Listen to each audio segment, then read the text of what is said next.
krūvom, tai vieną vietą, kai pamačiau, kad jie ten bandė atsakinėti. Kur jie?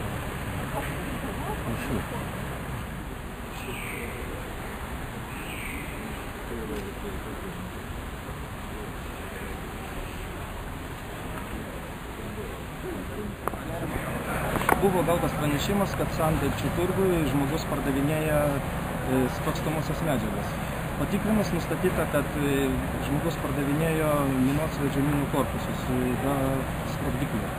Taip pat turėjo iškastinės cheminės medžiagos ir kitų karinių prietaisų, kurių apyvarta yra uždrausta.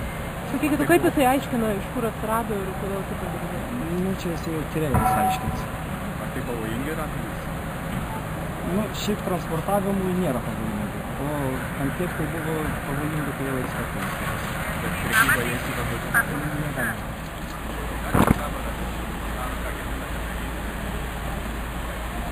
Kad nelabai galiu, permastysime, kom galima prekiauti, kom negalima. Nes mes, kai atsitinka kas nors, tada pradedam galvoti. Taip tai uždarytą tikrai neuždarysime, nes kitų daug žmonių nekaltų, kurie priėjo prie manęs ir prašė, kad neuždaryti, nes vis dėlto prisiduria prie savo pensijos ir taip toliau. Tai trumpai tai, čia jau ne pirmas pusės.